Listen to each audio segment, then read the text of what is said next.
kitab Raja-Raja pasal 19 ayat 9 sampai 18. Pembacaan yang kedua yaitu terambil dari Matius 14 ayat 22 sampai 23. Ini pembacaan pertama yaitu dari kitab Raja-Raja 19 ayat 9 sampai 18. Dan pembacaan yang kedua yaitu dari Matius 14 ayat 22 sampai 23. Sebelum itu, sebelum kita memberikan firman Tuhan, mari kita berdoa. Bapa surga, Bapa kami dalam nama Yesus Kristus, kepadamu pagi hari ini Tuhan, kami datang bersyukur kepadamu atas segala kebaikan pemurahan dalam kehidupan kami. Terlebih khusus Tuhan bahwa semalam Engkau telah menyertai kami dalam segala kebantuan kami. Kami kuasa pertolongan Tuhan kami boleh pagi hari ini dalam kondisi ini yang siap walafiat kami kembali beraktivitas melanjutkan kehidupan kami pagi hari ini. Namun sebelumnya itu semua Tuhan untuk mengawali kegiatan kami pagi hari ini kami hendak membaca bahkan merenungkan firman. Supaya Bapa berkati kami sekalian, beratkan Tuhan aroma dalam hati kami sehingga firman-Mu dapat kami baca, kami renungkan dan boleh tertanam baik dalam kehidupan kami, Yesus dan dorongan dalam langkah kehidupan kami. Berfirmanlah kepada kami Tuhan, karena kami semua telah siap untuk mendengarkan firman-Mu. Di dalam nama Yesus Kristus kami berdoa. Amin. Pembacaan kita yang pertama dari 1 Raja-Raja 19 ayat 9 sampai 18. Saya bacakan bagi kita sekalian. Elia ke Gunung Horeb. Ketika Ahab memberitahukan kepada Yezebel segala yang dilakukan Elia dan terlihat Elia membunuh semua nabi itu dengan pedang, maka Yezebel menyuruh seorang mengatakan kepada Elia, beginilah kiranya para Allah menghukum aku, bahkan lebih lagi daripada itu, jika besok kira-kira pada waktu ini aku tidak membuat nyawamu sama seperti nyawa salah seorang dari mereka itu, maka takutlah ia, lalu bangkit dan pergi menyelamatkan nyawanya. Dan setelah sampai ke Betsheba yang termasuk wilayah Yehuda, ia meninggalkan bujangnya di sana, tetapi ia sendiri masuk ke padang gurun sehari perjalanan jauhnya, lalu duduk di bawah sebuah pohon Arab.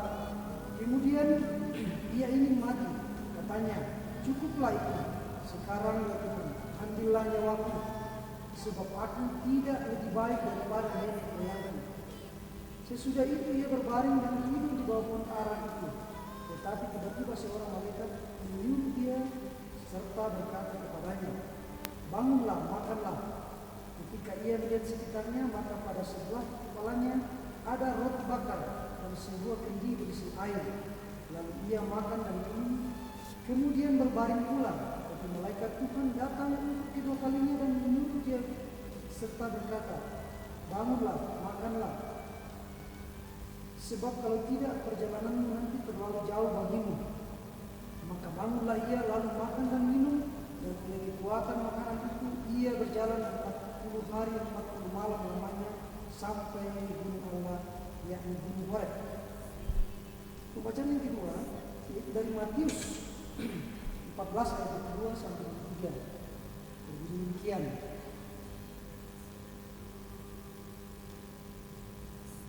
Yesus berjalan di atas air. Sesudah itu Yesus segera memerintahkan murid-muridnya naik ke perahu dan mendahului ke seberang.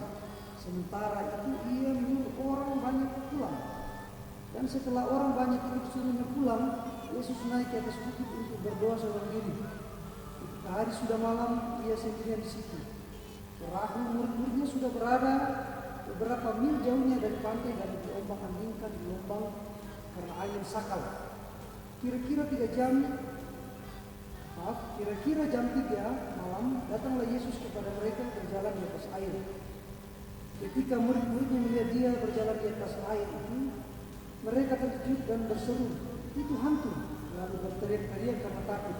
Tetapi segera Yesus berkata kepada mereka, tenanglah, aku ini, jangan takut. Lalu Petrus berseru dan menjawab dia, Tuhan, apabila engkau itu, suruhlah aku datang kepadamu berjalan di atas air. Kata Yesus, datanglah. Maka Petrus turun dari perahu dan berjalan di atas ia mendapatkan Yesus.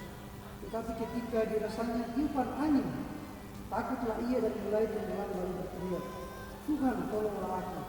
Segera Yesus mengulurkan tangannya, memegang dia dan berkata, hai orang yang kurang percaya, mengapa engkau bimbang? Lalu mereka naik ke perahu dan angin pun reda. Orang-orang yang ada di perahu menyembah dia, katanya, sesungguhnya engkau anak Allah. Demikian pembacaan kita dari pembacaan yang saya bacakan tadi. Saya memberikan tema yaitu Tuhan bekerja di dalam beban yang berat, beban hidup yang berat.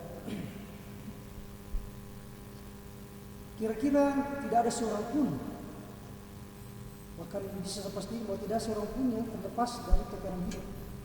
Apapun status sosial mereka, apapun profesi mereka, dan bagaimanapun tingkat kemapanan hidup seseorang, tetapi namanya tentang hidup pasti akan tetap dirasakan.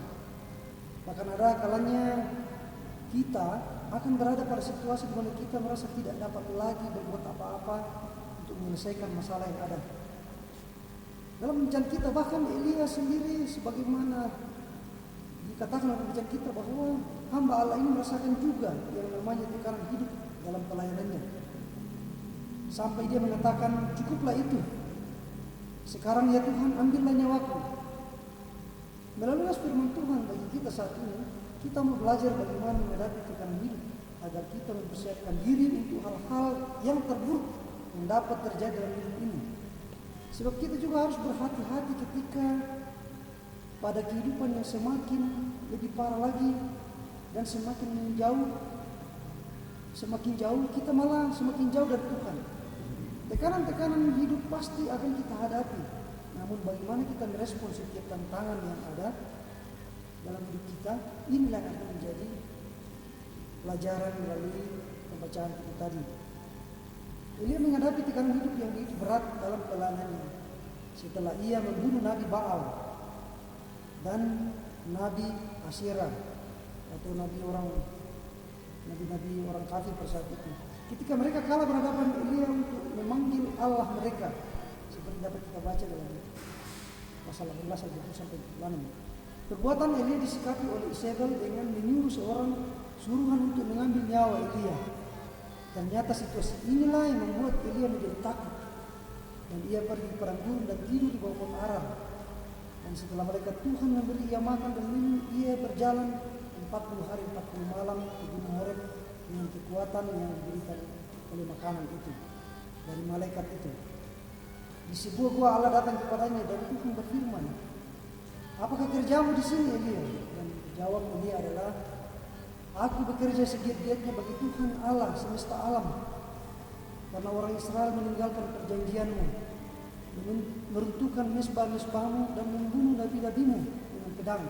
Hanya aku seorang dirilah yang masih hidup dan mereka yang mencabut nyawaku. Dia merasakan tekanan yang begitu berat karena merasa bahwa pelayan telah gagal, dan dia merasa tidak lebih baik dari pelayannya. Dalam keadaan tersebut dia merasa hidup sendiri dan merasa sangat ketakutan dan merasa tertekan dan dengan beban hidup yang terasa berat itu. Oleh sebab itu,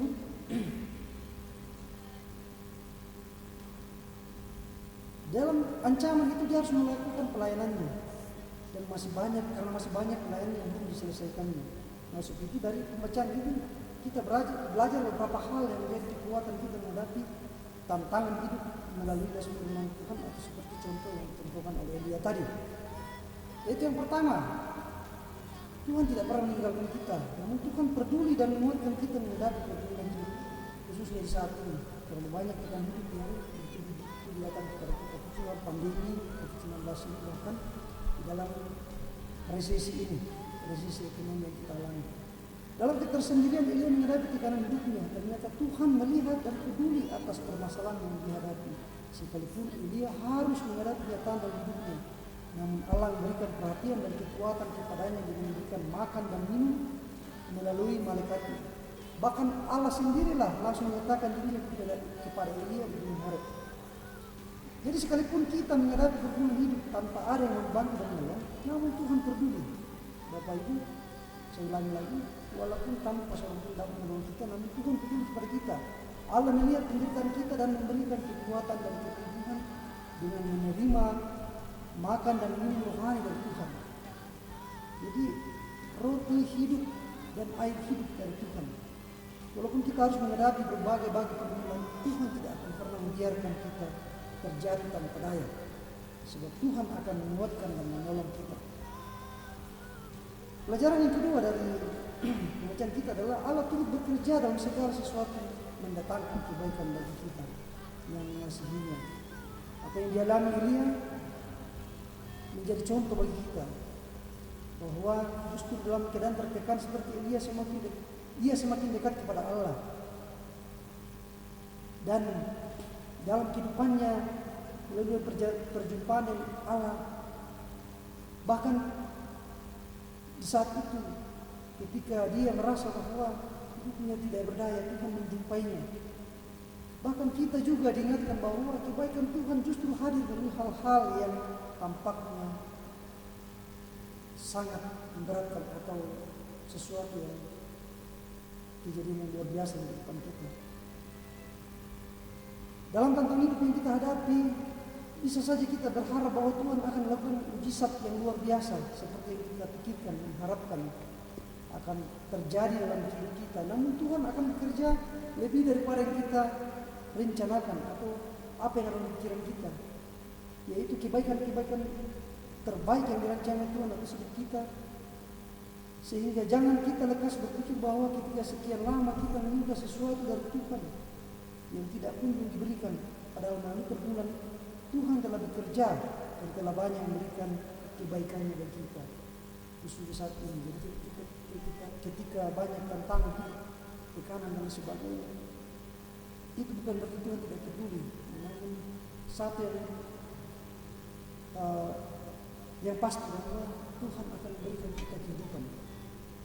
Maksud itu seperti Elia, mari kita selalu dekat dengan Tuhan.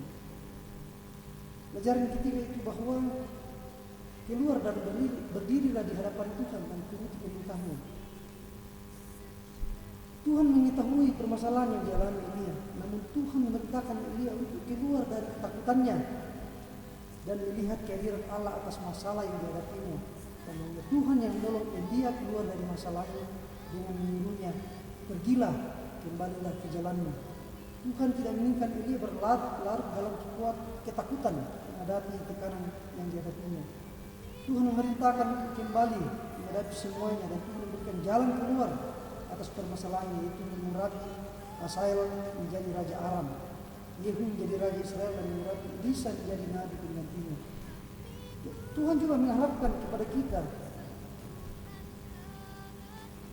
bahwa kita tidak boleh lari dari masalah yang sedang terjadi, selain daripada menghadapinya dengan keyakinan bahwa Allah akan menyertai kita.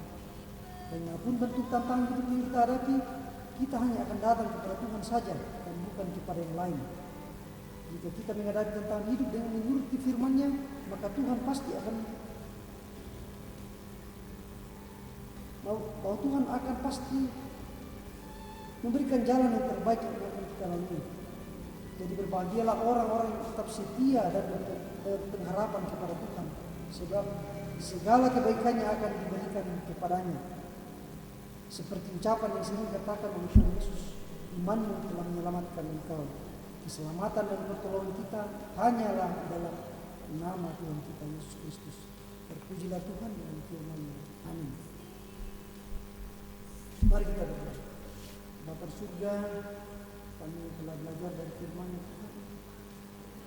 Kami yakin dan percaya Tuhan, Engkau akan memberikan roh-Mu untuk menerangi dan memberikan hikmat pengertian, sehingga firman-Mu yang telah kami baca dan dengar Tuhan tidak berlalu saja, dan biarlah firman-Mu Tuhan mengambil bagian dari kehidupan kami boleh melakukan semua itu Tuhan, bahwa kami percaya Tuhan akan senantiasa menyertai kami, berikan solusi dari setiap permasalahan pergumulan yang kami hadapi, bahkan setiap tekanan hidup Tuhan, di situ pun Engkau menyatakan kuasa-Mu, sehingga nyata Tuhan bahwa Engkau Allah yang besar di segala sesuatu yang ada.